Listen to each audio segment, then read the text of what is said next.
Damos la bienvenida, bienvenidos y bienvenidas a un nuevo encuentro con Minerva. El encuentro con Minerva es un ciclo de debates y de diálogos del proyecto IP360 de Asuntos del Sur, donde la idea es debatir en torno a aquellos temas que relacionados con la innovación pública y la inteligencia colectiva, y no lo hacemos solos y solas, sino de la mano de expertos y expertas en estas temáticas. Este mes, este encuentro con Minerva es especial porque lo hacemos en el marco de Democracia Viva. Democracia Viva es por 7º año consecutivo, Asuntos del Sur y una red de organizaciones y entidades nos reunimos para conmemorar el 15 de septiembre, que es el Día Internacional de la Democracia. Este encuentro con Minerva está enmarcado en esta celebración de Democracia Viva, que lo hacemos bajo una consigna que es un debate bastante importante para nuestras regiones, que es cómo mantener vivas nuestras democracias en contextos hostiles. En la web de Democracia Viva pueden seguir todas las acciones que estamos realizando en este marco, esto como una introducción necesaria, y sí, en nuestro encuentro con Minerva contamos con el gran maestro Amalio Rey.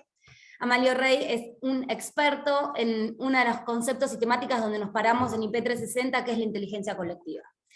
Nosotros entendemos que no hay democracia si la democracia no está construida a partir de la inteligencia colectiva, y creo que Amalio Rey nos puede dar aquellas herramientas y cómo poder fortalecer las democracias a través de la inteligencia colectiva. Antes, una breve introducción para quienes no tienen el honor de conocer a Amalio. Amalio es autor del libro de la inteligencia colectiva, publicado este año, ¿cierto? Sí, es experto en gestión de la innovación e inteligencia colectiva, es docente, asesor, facilitador, creador y autor de diferentes herramientas, y tiene un blog donde ahora se los vamos a compartir en el chat, así pueden conocer sus infinidades de trabajo.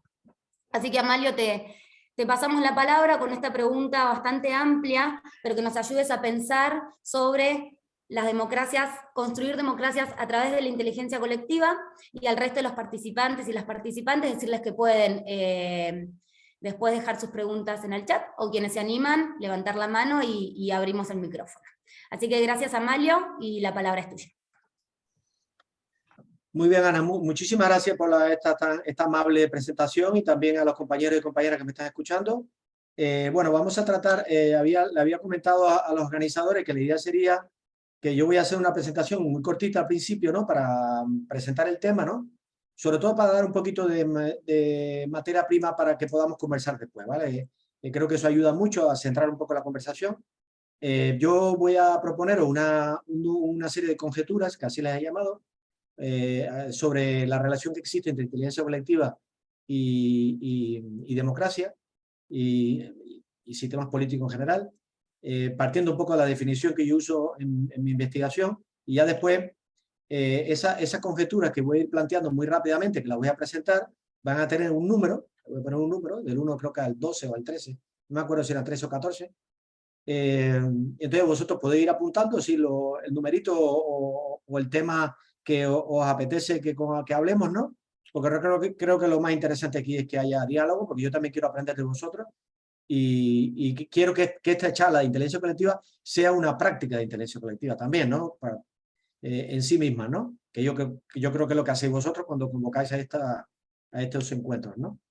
Entonces, esa va a ser un poco la idea. Entonces, lo que voy a hacer es que voy a presentar, ¿no? Voy a compartir ¿no? Voy a compartir mi presentación, ¿vale?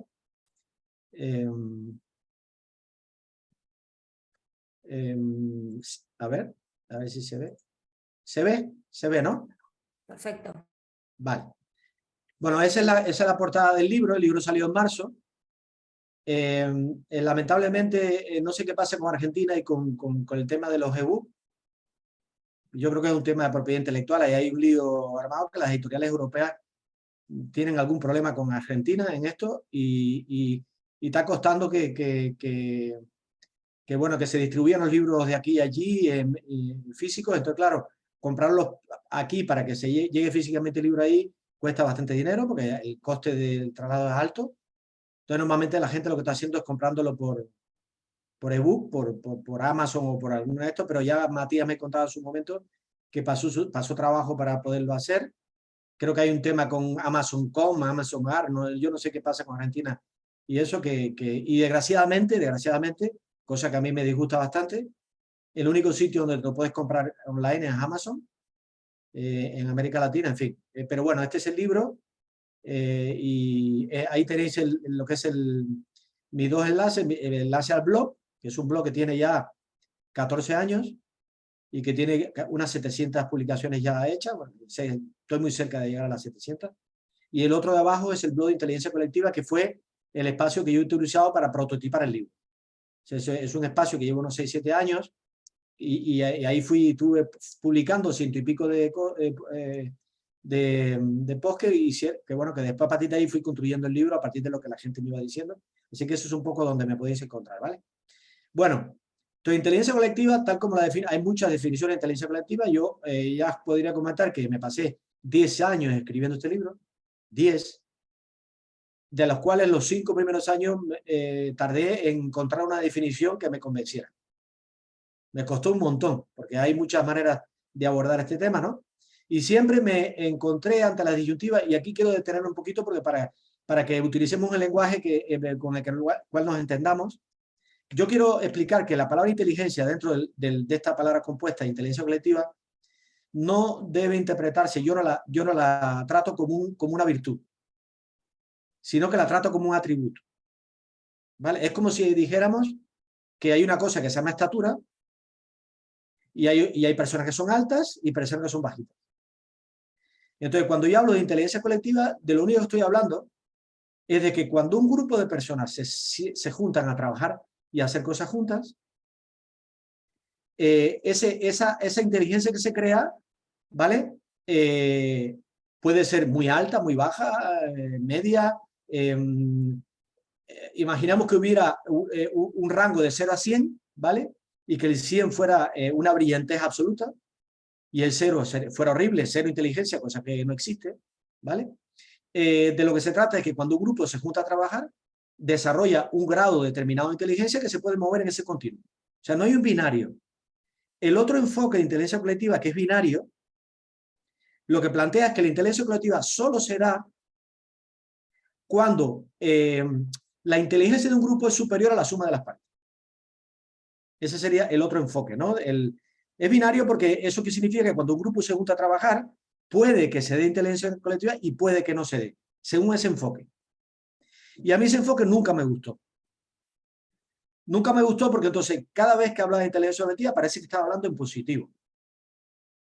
Y yo creo que aquí hay un continuo. Entonces, lo voy a decir de tal manera que si yo me muevo en ese continuo imaginario, si yo me muevo hacia la izquierda del continuo, puede llegar a un punto a partir del cual esa etiqueta pase a ser estupidez colectiva. Pero sigue siendo el continuo, ¿me explico? Sigue siendo continuo. Quiere decir que si yo trabajo, yo diseño mejor los procesos, yo me puedo mover a la derecha y esa etiqueta la quito y pongo otra. Quiere decir que el reto que tenemos cuando hablamos de inteligencia colectiva es que los grupos se relacionen de una manera mejor para que podamos movernos hacia la derecha del continuo. Bien, y también decir que la estupidez colectiva es una manifestación más de inteligencia colectiva. Sería una inteligencia colectiva pobre. No sé si se entiende la diferencia. Quiere decir que cuando hablo de inteligencia colectiva, yo no hablo de que un grupo tiene inteligencia colectiva, tendrá la que tendrá, igual que una persona tiene estatura. Las 3 condiciones que se tienen que dar para que haya inteligencia colectiva, las 3 son, primero, que haya un grupo trabajando, un grupo de personas que se comporten como grupo, y un grupo entiendo que son de 2 en adelante, pueden ser 2. Por ejemplo, siempre digo que las parejas son un dispositivo de inteligencia colectiva. 2 personas construyen inteligencia colectiva, 2 y 2 adelante, ¿no? La segunda condición es que tiene que haber un mecanismo de agregación que llamamos en la jerga nuestra. Agregación significa algo que convierta las opiniones y los comportamientos individuales en un hecho colectivo, en algo que sea colectivo, que sea de grupo. Y tercero, que se manifiesta alguna inteligencia. Entonces, esto me conecta con lo que con esto de la democracia. Entonces, la inteligencia colectiva, tal como ya la veo, como un continuo aplicado a la democracia, sería esto, ¿no? Sería básicamente mejorar la calidad de la participación. O sea, si nosotros conseguimos el grupo en un colectivo cualquiera movernos hacia la derecha, del continuo, estaríamos mejorando la participación. Pero como para mí inteligencia es razonar, aprender, crear, resolver retos comunes o tomar decisiones por colectivos, por grupos de personas, pero a gran escala, porque ahí es donde varía el tema democrático, ¿no? El hecho de que si conseguimos que los grandes colectivos, o sea, nos movemos a gran escala, ¿no? Un país, ciudad, barrios, comunidades grandes, razonaran en grupo, aprendieran, crearan en grupo, crearan, resolvieran retos comunes o tomaran decisiones de una manera efectiva, de una manera afectiva y de una manera legítima, nos estaríamos moviendo en ese continuo hacia la derecha. Pero estos tres adjetivos son importantes. Voy a insistir mucho en esto. Yo hablo de inteligencia colectiva efectiva y afectiva. Cuando hablo de efectivo me refiero que, hombre, tiene que haber algún grado de eficiencia, porque como los procesos sean asambleas eternas, donde gane al final el que más aguanta, vamos mal. O sea, nosotros tenemos que hacer algo con el diseño. Yo le llamo diseño de arquitecturas participativas, ese es el término que yo uso. Tenemos que hacer algo con las arquitecturas participativas, tenemos que diseñarlas mejor para que sean más eficientes, aunque esto suene un poquito mal a los sectores de izquierda el hablar de eficiencia, porque suena un término muy capitalista, pero yo creo que cuando algo no es suficientemente eficiente, no es eficaz. Tiene que haber un grado de eficiencia en las cosas, porque si no es agotador. La gente tiene un grado de paciencia.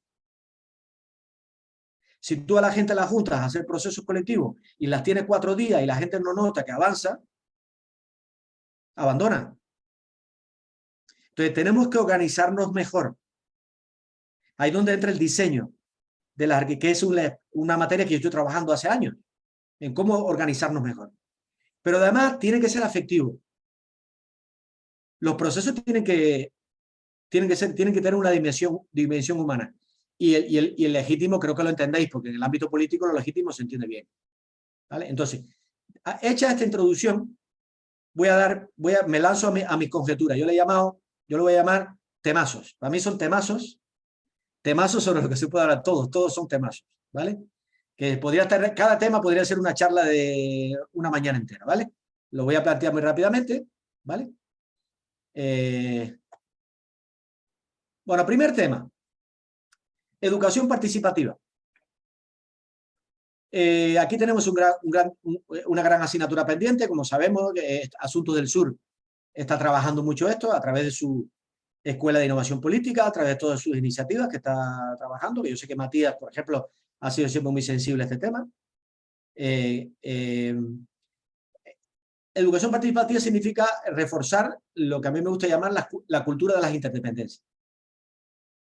Que la gente entienda que somos interdependientes. Cuando la gente entiende eso, hasta el más egoísta sale de la caverna. Cuando sabe que solo no se puede montar el tinglado solo. De hecho, el libro yo lo escribí, el libro lo escribí, no lo escribí para el sector militante, lo escribí para la gente egoísta. Me interesaba que entendieran esto. Entonces, no va a haber una buena inteligencia colectiva si no hay más responsabilidad individual, si no hay educación cívica, si no hay cultura deliberativa, si no hay cultura participativa. Si la gente no entiende que forma parte de un proceso y tiene que participar en su diseño. Más responsabilidad individual. Suena un poco oxímoron, pero hay que reforzar la responsabilidad individual para que haya una mejor inteligencia colectiva. Yo creo que esto se puede entender. Por otro lado, pero no es suficiente esto. Porque esto tiene un impacto a largo plazo, a medio plazo, no es tan rápido. Entonces, lo segundo es mejorar la pedagogía de los procesos. Yo creo que los procesos hay que mejorarlos, pero también hay que mejorar la pedagogía de cómo contamos los procesos. Sobre todo, yo creo que vivimos en una sociedad muy castigada por lo finalista que es. Casi todo lo valoramos por el resultado final. Si sale bien, se ha hecho bien. Si sale mal, lo hemos hecho. Y no es así. La vida no funciona así. Puede salir bien por pura suerte. Y puede salir mal por mala suerte. Hay que girar la mirada hacia los procesos, a la calidad de los procesos. ¿Cómo se ha llegado a este sitio? ¿Cómo se ha llegado? ¿Vale? Yo me puedo ir de vacaciones y se me puede ocurrir ir a una tiradora de cartas de estas que juegan con la astrología para que me diga a qué sitio me convendría ir y le doy 5 opciones. Ella tira las cartas y me dice, vete a Croacia. Y me voy a Croacia y me la paso buenísimo, me la paso maravillosa. ¿Qué pasa? ¿Que eso significa que he hecho bien las cosas? No, me parece una auténtica estupidez decidir el destino turístico visitando una tiradora de cartas. Ha salido bien, pero no significa que el proceso que yo haya seguido sea acertado. Yo he tenido suerte, pero el proceso ha sido estúpido, no ha sido correcto. Hay que girar la vista al proceso. Y yo creo que el proceso es muy importante. Y ahí es donde nosotros podemos ser muy buenos. En enriquecer los procesos. En estimular lo que yo me gusta llamar procesos socialmente enriquecidos. Que conecta con lo afectivo, con la inteligencia colectiva afectiva. Tercer tema, un gran defecto que tenemos, todos, yo me incluyo, ¿vale? El paternalismo arrogante. En los sectores de izquierda esto está muy presente. En los sectores de derecha evidentemente también, pero en los de izquierda creemos que no lo tenemos, que no padecemos de eso y padecemos mucho de eso. Que la gente no sabe, que la gente vota mal, que la gente es estúpida, que la gente vota por emociones, que parece mentira, que no sabe nada, en fin. Eso no lo decimos en público. En público construimos un discurso muy políticamente correcto, pero en el fondo entre nosotros decimos, ¿la gente es tonta? Y la gente no es nada tonta. La gente en general es bastante sensata. La gente sabe en general por qué toma las decisiones. Ni es real ni es práctico, políticamente hablando, pensar que la gente no es sensata. Probablemente los insensatos seamos nosotros, pensando que tenemos una superioridad moral por defecto. La superioridad moral o la superioridad racional o la superioridad o la legitimidad moral hay que demostrarla. Por mucho que tú creas que tienes buenas intenciones. Hay que construir una narrativa, un relato convincente. Así que si la gente vota como a ti no te gusta que votara, no es porque sea estúpida, es porque el material con el que han trabajado para tomar sus decisiones no es bueno, no es correcto o están malinterpretando la realidad. Entonces, no debemos nunca pensar en términos de estupidez colectiva. Me acuerdo, yo tengo tantos ejemplos de esto, por ejemplo, el acuerdo de paz en Colombia, cuando triunfó el no, el Brexit, cuando ha triunfado el irse de la Unión Europea, cuando hay unas elecciones generales y no nos gusta lo que ha salido, ¿no? ¿Qué es lo que nos viene a primera a la mente? Es que la gente no se entera, la gente que nos enfadamos, ¿no? De que la gente tome decisiones. No, eso ocurre porque probablemente las alternativas a esas decisiones no han sido bien defendidas. Bueno, voy a tratar un tema central para la democracia, que es el dilema entre eficacia y legitimidad. La democracia está constantemente tensionada por ese dilema. El sector tecnócrata defiende que los expertos decidan los temas porque dicen que los expertos son los que saben del tema. Y la democracia participativa, la democracia directa, defiende la legitimidad, defiende que la gente tiene que participar en las decisiones que le afectan. ¿Vale? Pero entonces ahora viene una pregunta que yo le puse de nombre, el dilema de Varoufakis, que es, y os cuento por qué se llama el dilema de Varoufakis. Porque cuando Varoufakis, el exministro griego, llega al Eurogrupo, cuando se está discutiendo el rescate griego, y hay todo un plan de rescate de la economía griega, Varoufakis le dice, no, yo no voy a aprobar esto si no lo aprueba el pueblo griego, yo tengo que consultar al pueblo griego para esto. Si no, no va a ser una decisión legítima.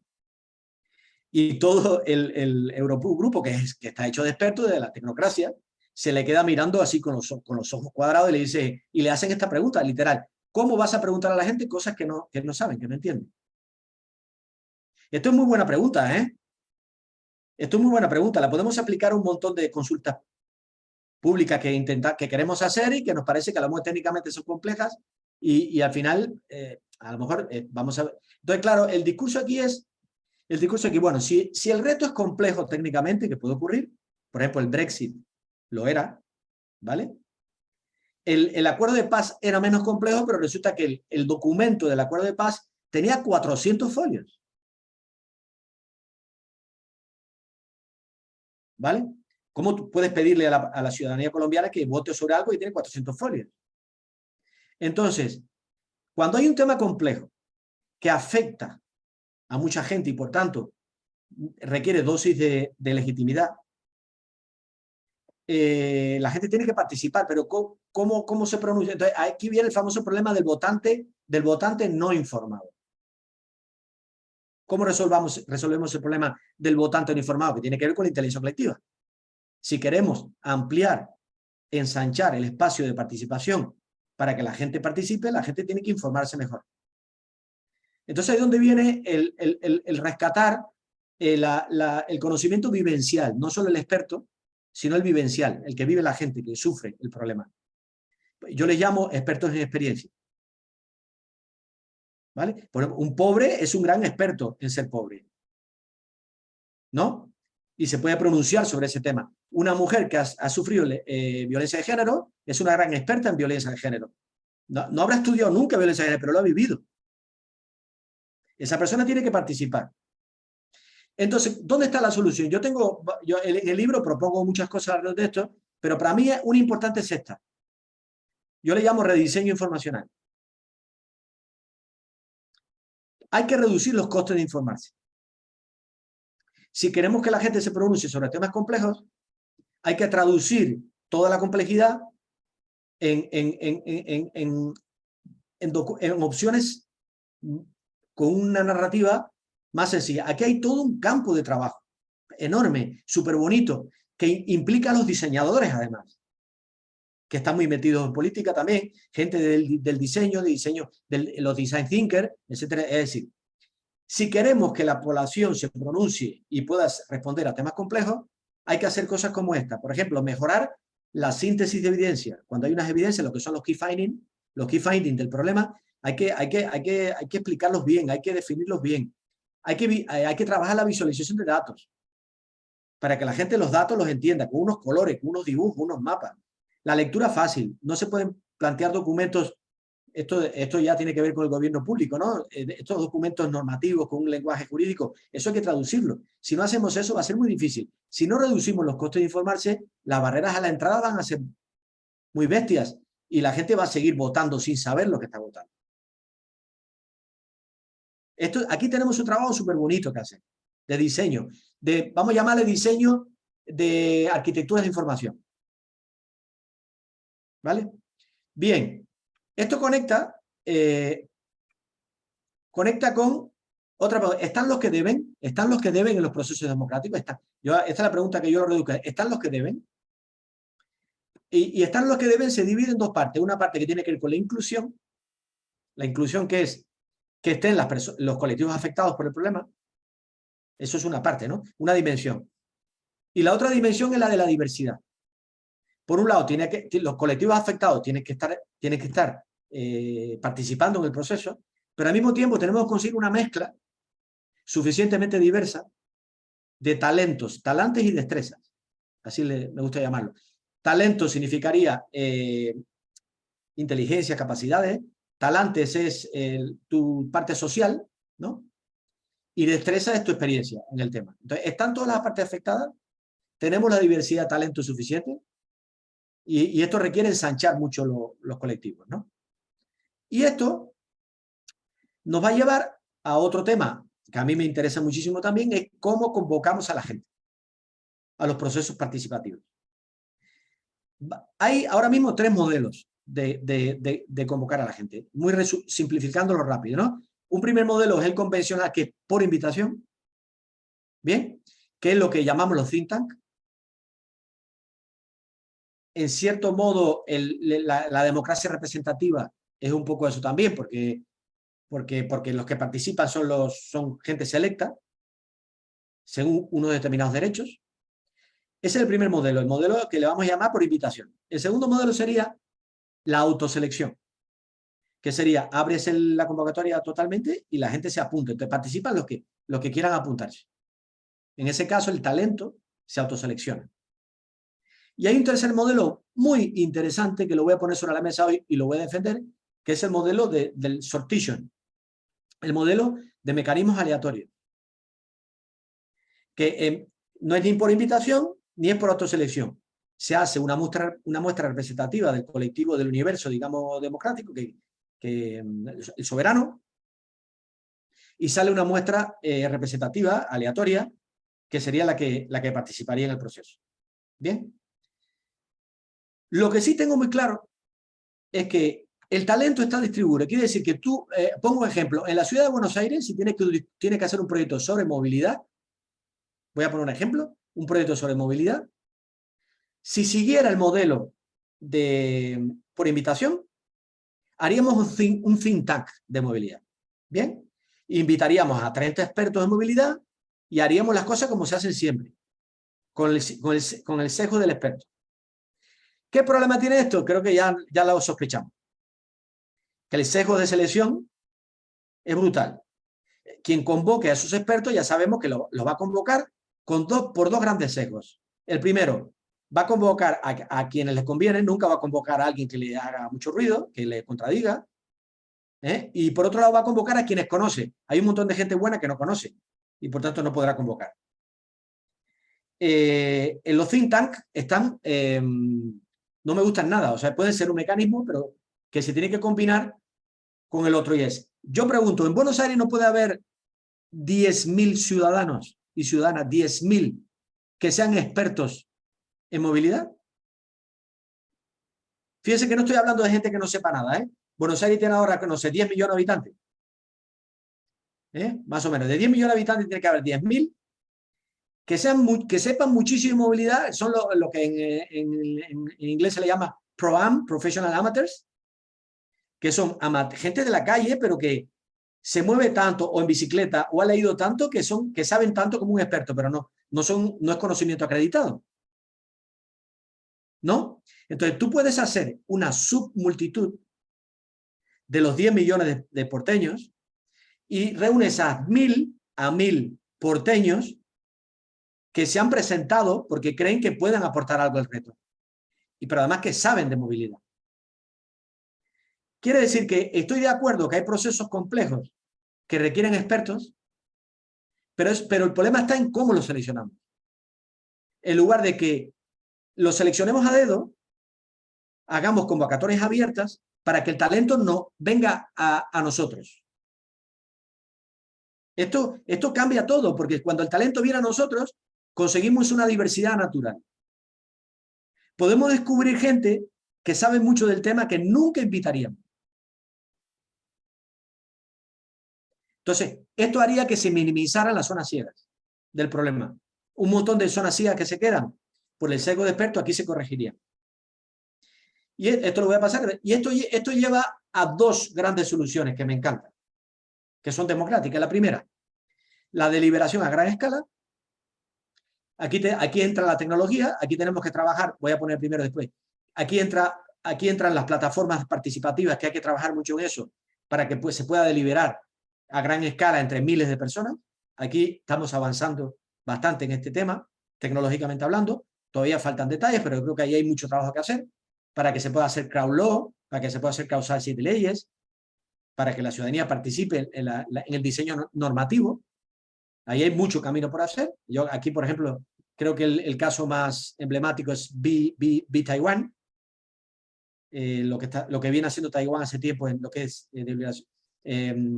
crowd law, y que es mi criatura favorita, ¿no? Que son los que en inglés se llama mini public o mini públicos, que son paneles sorteados, lo que se llaman también paneles sorteados. Este es el futuro de la democracia. Lo discuto con cualquiera, que este es el futuro de la democracia. De la democracia participativa. ¿En qué consiste esto? Consiste en lo siguiente. Si queremos deliberar y queremos que haya participación y queremos que la gente esté informada, cogemos los 10 millones de habitantes de Buenos Aires se hace una muestra representativa de los 10 millones y hacemos un mini Buenos Aires de 50 personas, que sea una muestra representativa, estadísticamente representativa perfecta de lo que sería Buenos Aires, y con esas 50 personas se hace un panel de ciudadanos y hacemos una deliberación tranquila, sosegada, argumentada, sobre un problema controvertido que Buenos Aires tiene que decidir. ¿Me explico? Entonces, hay una metodología de deliberación que probablemente vosotros conocéis, donde mediante una serie de pasos, estos paneles consiguen deliberar y imaginemos que hay que discutir sobre una futura ley que se va a aprobar en Buenos Aires y vienen expertos que defienden el sí, vienen expertos que defienden el no, de una manera totalmente imparcial. Puede haber 4 opciones, pues vienen expertos a defender las 4 opciones, escuchamos a todo el mundo y lo interesante es que los que están participando son un mini Buenos Aires. Y como para seleccionar una muestra, la selección de una muestra aleatoria es la forma más justa de seleccionar una muestra, porque cualquier persona de Buenos Aires tendría el mismo derecho a entrar en la muestra, no habría sesgo de... Siempre hay un sesgo, ¿vale? Porque el que quiera participar ya te da una idea de que tiene una disposición a participar y no sería el porteño típico, pero evidentemente va a ser mucho más típico que un grupo de expertos que a lo mejor nunca se montan en una bicicleta. Entonces el mini público me parece que es el futuro. ¿Por qué? Porque es democracia directa pero con votantes informados. Porque un grupo de 50 porteños se pasan un mes discutiendo sobre un tema, informándose, profundizando, entendiendo el problema. ¿Y saben lo que hacen al final? Emiten un documento. Voy a poner un ejemplo maravilloso. Lo tengo descrito en mi blog de Inteligencia Colectiva. Se llama CIR de Oregón. Es un estado norteamericano, Oregón. Básicamente funcionaría así, ¿no? Es un jurado popular, 20, 25, 40, 50 ciudadanos. A los participantes se les exime de sus tareas cotidianas, se les paga los días que van a trabajar en ese panel para compensarles y que se tomen en serio el proyecto. Y al final publica una declaración. Miren qué cosa más bonita lo que voy a poner ahora, que es un ejemplo de rediseño informacional, lo que he dicho antes, ¿vale? Eso que veis ahí es una declaración de ciudadanos del CIR de Oregón. El CIR de Oregón, no me acuerdo en qué año, creo que fue el 2017, discutieron sobre una norma que se iba a aprobar en el Estado, ¿vale? Había gente que estaba a favor del sí, hay gente que estaba a favor del no.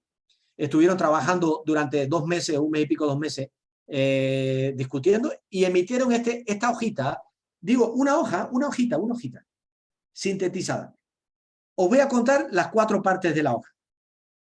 Primera parte de arriba, Key Finding. ¿Qué se ponen ahí? Datos objetivos que afectan el reto, la norma que se quiere discutir. Datos objetivos. Esos datos objetivos han sido reconocidos y aceptados por las 2 partes. Se acabó el fake news. ¿Vale? Esos son datos objetivos que hay que tener en cuenta para tomar la decisión, que las 2 partes han reconocido como ciertos, como verdaderos. Eso ya, os podéis imaginar lo que eso significa en un debate. Ya sabemos, ¿no? Que cuando la gente debate, uno lleva unos datos y otro lleva otros. Después tenéis a la izquierda los pros a favor de la norma y a la derecha los cons en contra de la norma. Muy explicaditos. Y al final, lo que veis aquí abajo es una votación de ese jurado que decide si aprueba la norma o no la decide, o no la aprueba. ¿Saben lo que se hace con esa hoja? Esa hoja se adjunta a la boleta con la que vota la gente en el referéndum de la norma. ¿Qué? ¿Quiere decir algo, Matías? ¿Me explico? Entonces tú recibes en tu casa 15 días antes de la votación tu boleta para ir a votar y la hojita, que es un análisis de tus iguales. Se han hecho estudios que demuestran que más del 30% de la votación de los votantes basan su decisión en lo que dice esa hojita. ¿Vale? Bueno, ya termino. Este otro temazo terrible. El problema de las minorías hiperactivas. La pregunta es, ¿cómo saber que una preferencia colectiva lo es realmente? vemos mucha gente en la calle, leemos Twitter, vemos un movidón de gente diciendo que está muy preocupada por algo y rápidamente interpretamos que la sociedad argentina o la sociedad española está altamente sensibilizada con ese problema y lo quiere cambiar. Pero resulta que eso es un grupo de gente muy activo que levanta la liebre, pero la mayoría silenciosa está callada. Y resulta que la mayoría silenciosa no está nada preocupada por ese tema. O sea, no podemos decir que eso sea una gran preocupación de la sociedad argentina. Podemos decir que hay un grupo de personas que están defendiendo un tema, que se están pronunciando, pero no podemos trasladar la hiperactividad de una minoría hiperexcitada. Me refiero en términos de legitimidad, ¿eh? Me refiero en términos de legitimidad. Entonces, hasta que no haya mecanismos legítimos para levantar el iceberg y saber lo que realmente piensa esa mayoría que está silenciosa, no podemos hablar de la inteligencia colectiva de los argentinos. No sé si me explico. Se están cometiendo muchos errores por reducir la opinión de la gente, la opinión de una sociedad, a lo que parece ser que opina a través de una minoría hiperactiva. Entonces, ahí hay que tener mucho cuidado con la legitimidad. Y estamos cometiendo muchos errores de ese tipo. Y por último, el que yo creo que de todos los mecanismos de agregación, estamos abusando de la votación. Estamos abusando de la votación y la votación es un gran problema porque es el mecanismo de inteligencia colectiva más pobre que existe, porque es el que más perdedores genera. Y ya ni os digo lo que nos está pasando con las votaciones últimamente, donde son 51-49, 52-48, 53-47, la sociedad argentina, por ejemplo, el nivel de polarización que tiene, ahora mismo, pues va por ahí. Entonces, sistemas de votación de ese tipo generan demasiados perdedores. Es muy pobre, democráticamente hablando.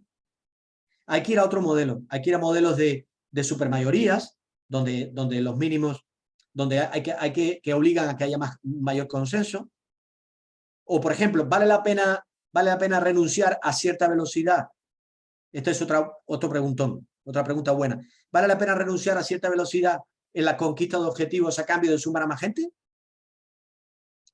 No sé si tengo que repetir la pregunta, pero creo que es importante decir, ¿no será mejor ir un poco más lento a cambio? O sea, la pregunta que suelo hacer aquí es, ¿qué prefieres? ¿Conseguir el 80% de tus objetivos con el 51% del apoyo?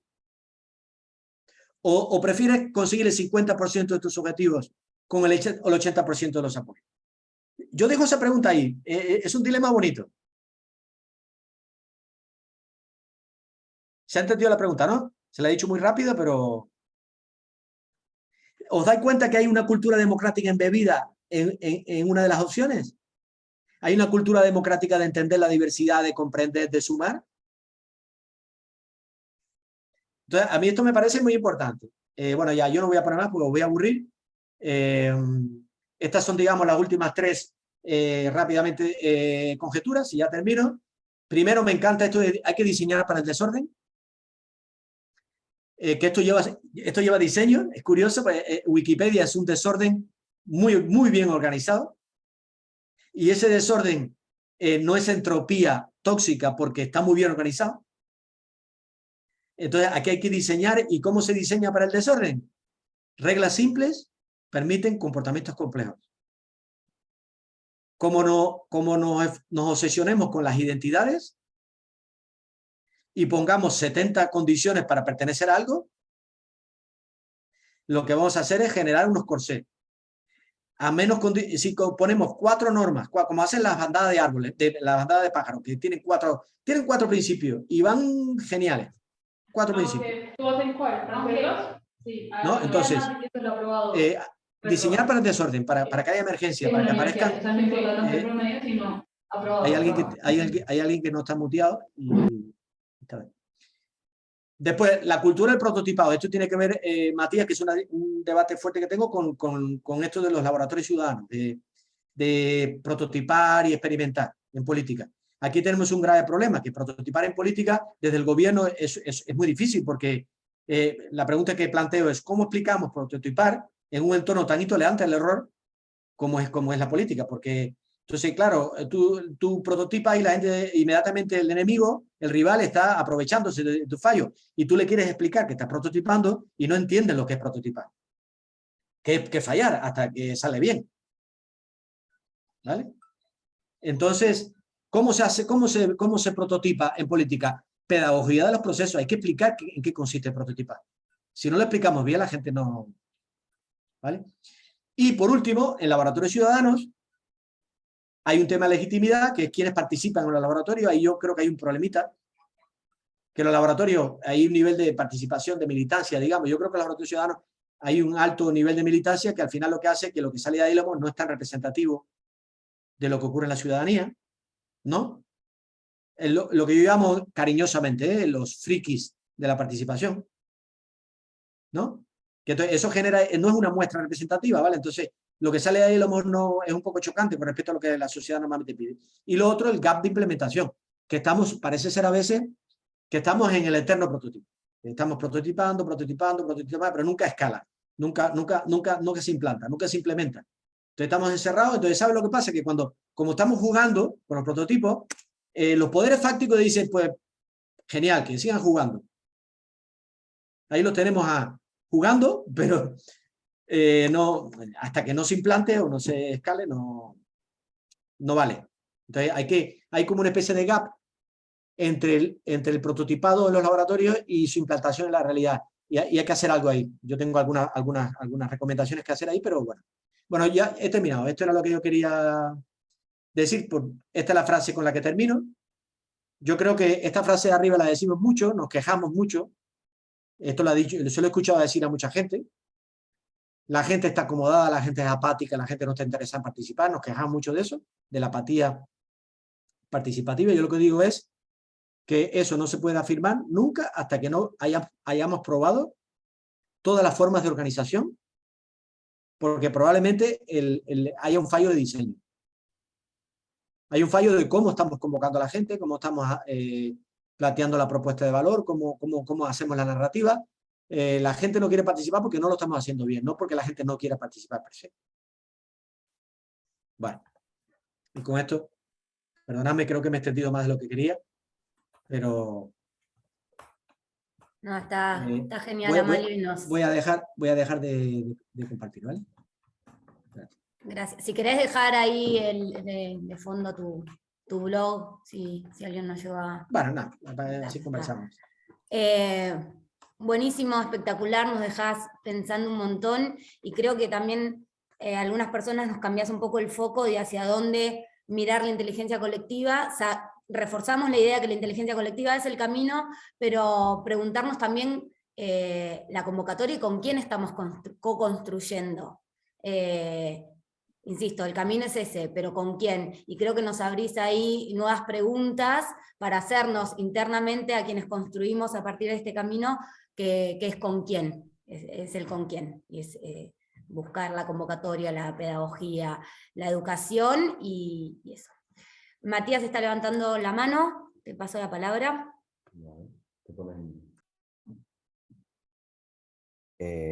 Bueno, Amalio, muchísimas gracias. La verdad que tenemos las manos acalambradas de tanto tomar nota, y la capacidad de poder dar cierta claridad en procesos tan complejos. A quienes no hayan leído el libro de Amalio es muy recomendable. La verdad que a nosotros nos ha iluminado muchísimo. Te contamos que nosotros estamos incursionando en ese camino, pensando específicamente cómo podemos ayudar a ciudades a que puedan incorporar procesos de inteligencia colectiva. Sí.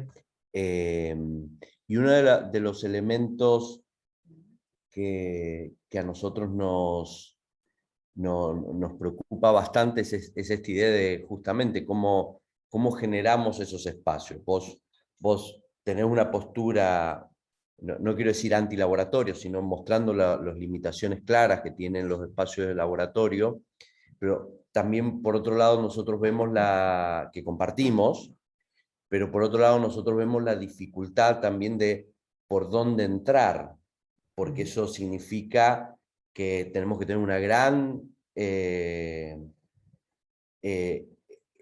convencimiento, tanto de decisores políticos, tenemos que haber hecho la pedagogía, para que arriesguen algo a procesos que todavía son inciertos y muy poco probados. Por eso nosotros fuimos por la decisión de cómo podemos crear espacios que intenten que sean un poco controlados y que traten de mantener las premisas que vos nos proponías, ¿no? Y el desafío, hay muchísimos temas, la verdad que tengo muchas notas, pero te quería, si nos pudieras indagar un poquito más sobre la agregación, de cómo te parece a vos que se puede operacionalizar en un espacio, en el diseño de una política pública, cómo podemos generar ese, y cómo operacionalizar es la pregunta en realidad, cómo podemos bajar la tierra, si nos podés dar algunas ideas concretas que nos puedan ayudar en nuestro espacio. Digo, más allá de todas estas lecturas generales que nos diste, pero específicamente en gobiernos locales. No sé si me hago entender. Te refieres en gobiernos locales, por ejemplo, ¿no? Matías, ¿te refieres, por ejemplo, utilizando como ejemplo gobiernos locales? Vale. Sí, ahí donde es un poquito, yo creo que los gobiernos locales es un buen sitio para probar todo esto, ¿no? Probar todo esto porque, claro, a nivel nacional, pues probablemente hay demasiado en juego y cuesta más, ¿no? Pero en primer lugar decir que bueno, tú lo matizaste bien, o sea, yo no es que esté en contra de los laboratorios, al contrario, soy un gran amante de los laboratorios, pero como soy tan amante de los laboratorios, pues me he planteado mucho porque yo noto que son como estructuras o dispositivos que al final se quedan muy aislados de la realidad, de la política real, ¿no? Y entonces a veces tengo como la sensación un poco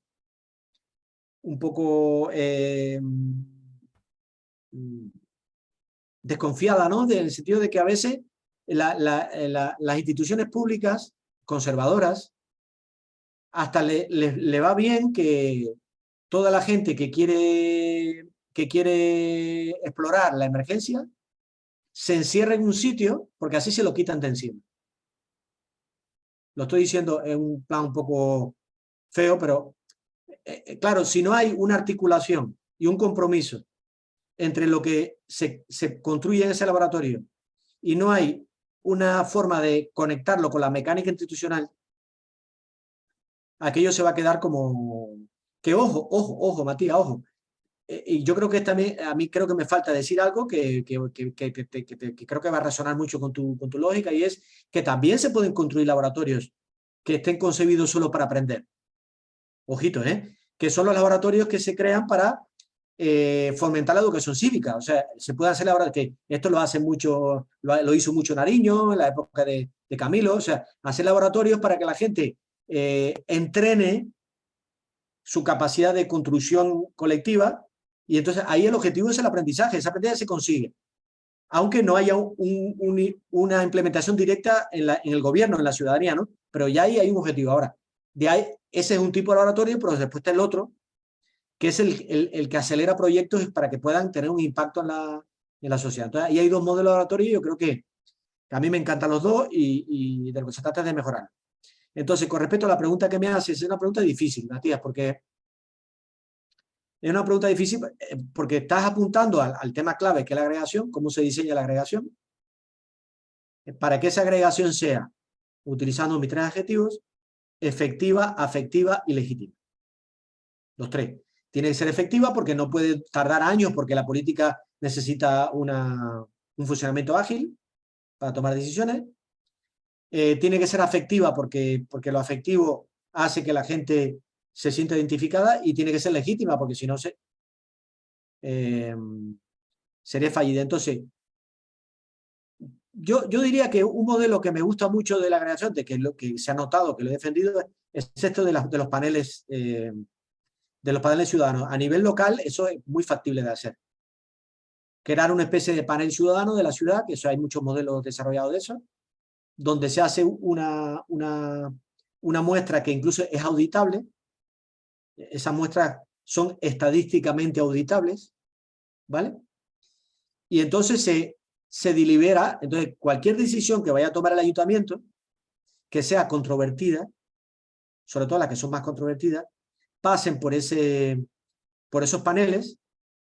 Incluso se pueden hacer muchos paneles, porque imagínate que por temas distintos de la ciudad, para repartir un poco el trabajo, ¿no? Imagínate que la ciudad tiene 5 grandes temas que son muy críticos, en el que hay que tomar decisiones, y cualquier política local que tenga que ver con ese tema pase por ese panel.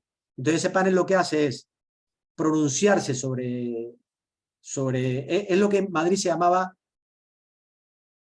Observatorio Ciudadano, que eso lo creó Carmena, y después lo desmontó el gobierno del PP, después lo desmontó, pero había ahí una experiencia muy bonita de que se llama Observatorio Ciudadano de Madrid, donde había 50 personas que hacían de contrapeso a las decisiones de lo que era la Asamblea de Madrid, que era el brazo parlamentario, digamos, que tomaba decisiones de la ciudad. Había un contrapeso muy interesante, porque aunque las decisiones que tomaba estos paneles no eran vinculantes, eran unos dictámenes que era muy difícil de rechazarlos. Dejaba muy descolocada a la democracia representativa si iba en contra de esos dictámenes, ¿no? Entonces, eso es una manera. Otra manera, te decía que era esto de las plataformas deliberativas, como Decidim en Barcelona, o la de Madrid, que Decide Madrid, no me acuerdo cómo se llama la de Madrid, Decide Madrid, o ahora mismo no. Cónsul. Sí, Cónsul es el software, pero el nombre era el nombre que por la que era. Cónsul es el software tanto de Decidim como de la de Madrid, pero Madrid creo que se llamaba Decide Madrid, creo que se llamaba Decide Madrid, algo así. Y yo creo que esto es un camino súper bonito, el de trabajar el diseño de plataformas que tengan una arquitectura de información que sea sencillita, y que a través de ella y que haya un trabajo de pedagogía en los barrios para que la gente aprenda a usarla. Yo creo que eso también puede ser un mecanismo interesante, ¿no? Yo creo que hay que impulsar la cultura deliberativa en los colegios. Esto ya es una inversión a medio y largo plazo. Creo que hay un trabajo muy bonito que hacer ahí, que se puede hacer, ¿no? Que es decir, cómo montar una asignatura, por ejemplo, una asignatura que se dé en los colegios de cultura deliberativa. ¿Cómo hacerlo? Para que la gente de pequeño aprenda y haga paneles ciudadanos en el aula, aprenda a aceptar la diferencia. Yo creo que eso también, que practique la agregación, Matías, que practique la agregación efectiva, afectiva y legítima desde el colegio, con ejercicios. Podéis hacer un manual, ya termino, un manual o no sé, estoy dando ideas locas, yo igual, una especie de libro de caricaturas, de viñetas o algo así, bien así sabrosote, ¿no? Que los chavales lo estudien, que cuenten historias de este tipo, de cómo pueden hacer, cómo se puede deliberar, qué actitud hay que tener para deliberar. No sé, Julio César creo que quiere hablar. No sé si te he respondido, Matías, pero una pregunta muy ambiciosa para poder tener una conversación con, no sé. Bueno, tu propuesta es muy ambiciosa, así que por lo menos aguantate una pregunta ambiciosa. Vale. Buenas, ¿cómo están? Buenas, Julio César, buenas. Gracias por excelente ponencia, de verdad que es muy buena. Aunque entré un poquito tarde porque estaba haciendo un trabajo, pero me encanta mucho todo.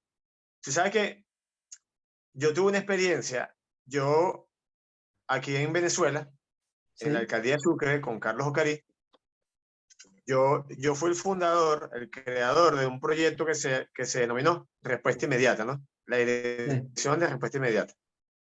Que se basaba más o menos lo mismo, pero claro, desde otro punto de vista, esto está como más perfeccionado ahorita, ¿no? Que era eso, pues nosotros organizar las comunidades, hacer que ellos decidieran en base a todos los proyectos que ellos querían hacer, y nosotros le transferíamos los recursos a ellos. Y eso nos ayudaba a que no tuviésemos corrupción en la alcaldía. Los recursos eran ejecutados por las mismas comunidades mediante una ferretería que ellos escogían. O sea, para que ni ellos tocaban la plata ni nosotros tampoco. Entonces, el dinero se ejecutaba directamente con los materiales y ellos hacían las obras totalmente gratis. Entonces, claro, hacíamos una obra que costaba, un ejemplo, $500,000, ellos la hacían con 100,000. Entonces nos ahorrábamos $400,000. Y con eso hacíamos, en vez de hacer, un ejemplo, la dirección de obra, hacía al año 100 obras. Y yo hice en un año 1.200 obras. Con esta metodología, así como inteligencia colectiva, que la quiero perfeccionar porque como ahorita en Venezuela tenemos prácticamente dentro de 2 años, unas elecciones que van a ser presidenciales, pero nosotros queremos, una de las políticas que queremos ahorita, que quiero que me autoricen ahorita para ver, porque yo le hablé a ellos de lo que estamos organizando, lo de las elecciones, para ver si salimos de este régimen que está destruyendo Venezuela, para implementar lo que es inteligencia colectiva a nivel de los gobiernos, como una ley, para que a través de una ley formal, los municipios, las gobernaciones y el gobierno nacional tengan que trabajar de esta forma para primero garantizar la transparencia. Segundo, A ver, Julio César, por recortar un poquito, así pueden hablar otros compañeros, que podamos... ok, bueno, no, pero básicamente lo que... No, sí es muy interesante lo que estás contando, pero digo para repartir un poco, eso de la ley sería lo que normalmente se dice se le llama en otros países, que no se llaman todavía ley de inteligencia colectiva, ya me gustaría. Normalmente se llama ley de participación. Se llama ley de participación. Normalmente los gobiernos buenísimo.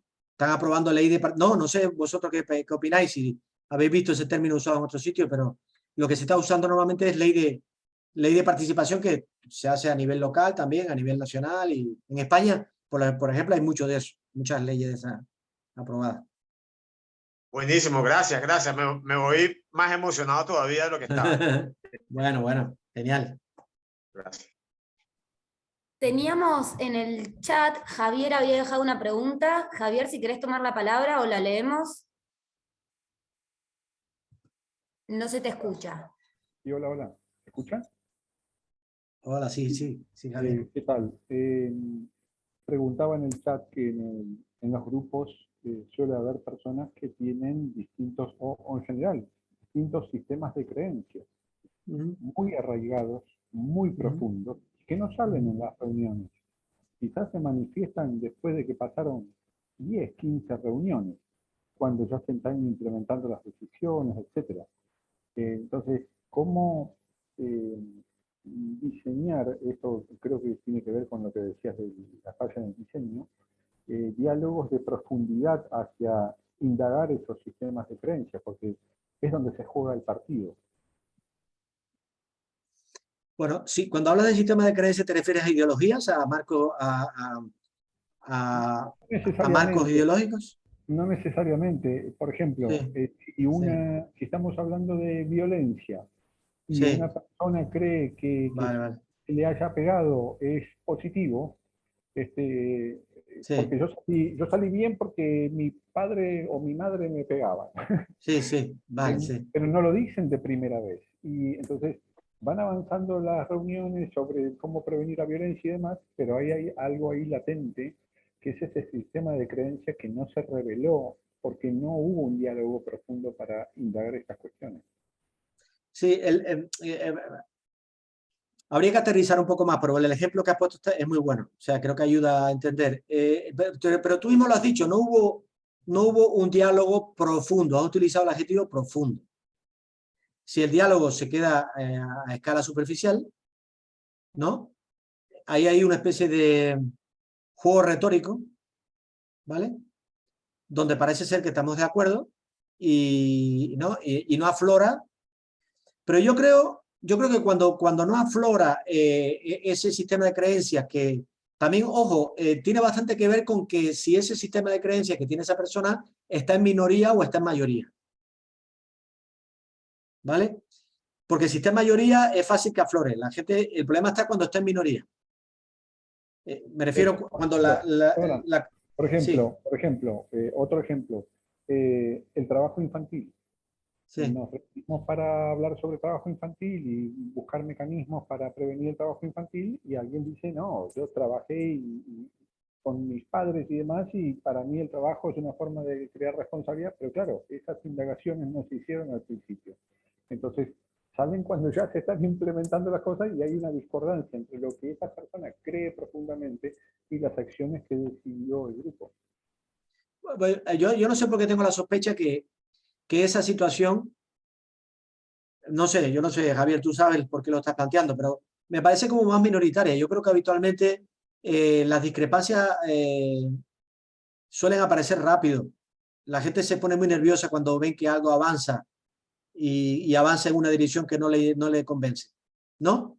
Yo creo que al final aparece. Yo creo que si hay alguien, a ver, si hay una opinión que dice que el trabajo infantil es bueno porque te madura y te responsabiliza, yo lo primero que haría siempre, la inteligencia cognitiva me ha ayudado mucho culturalmente a mí como persona. Yo tengo que decir una cosa, yo antes como persona era mucho más sectario de lo que soy ahora. Muchísimo más sectario. Haber descubierto la inteligencia colectiva y haberme dado cuenta que para construir inteligencia colectiva hay que ensanchar y hay que incluir puntos de vista que a mí a veces no me gustan, y tengo que hacer un enorme esfuerzo de buscar síntesis con puntos de vista que a mí no me gustan, ha hecho que mi cultura de consenso haya madurado mucho. Entonces, si a mí una persona viene y me dice que los niños trabajen hace que los madure, etcétera, etcétera, yo trato de pensar, trato de ser muy empático con ese punto de vista, trato de profundizar por qué esa persona asume ese comportamiento. Yo siempre pienso que las personas opinan con un grado de sensatez importante, no la subestimo.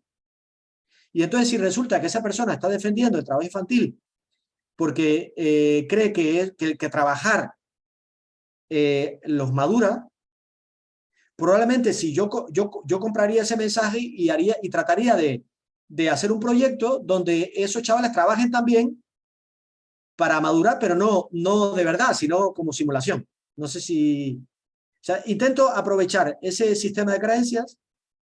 Estoy siguiendo tu ejemplo, ¿vale? Intento aprovecharme de ese sistema de creencias e intento conectarlo con lo que creo que... Pero al final va a ser una narrativa, van a ser dos narrativas que van a tratar de convencerse una a la otra. Y en esa diversidad va a crecer algo, yo creo que en esa diversidad va a crecer algo interesante. Yo lo que quiero decir es que a veces damos por hecho que la narrativa del otro es de menos calidad, o es menos legítima, o es menor. Y a veces es porque no practicamos la escucha activa. Y desde los sectores de izquierda, los sectores progresistas, tendríamos que ser grandes expertos en escucha activa, en empatía, en respeto. La gente debería, las minorías o la gente que piensa como piensa, debería encontrar en nosotros a la gente que de verdad demuestra ganas de escuchar y de respetar. ¿Por qué un pobre vota? Es una pregunta que nos hacemos. ¿Por qué un pobre vota a una opción de derecha? Electoralmente hablando. Eso es una cosa que de verdad que tú dices, bueno, o no sé, eso ha ocurrido en Francia, ha ocurrido en España, ha ocurrido en el trumpismo. ¿Por qué un pobre vota a una opción derecha que al parecer no le favorece porque al final va a tomar eso? Bueno, hay razones. Marketing. Profundicemos. Permiso. No sé si te conté. Sí. Javier, ¿te quedó algo más claro?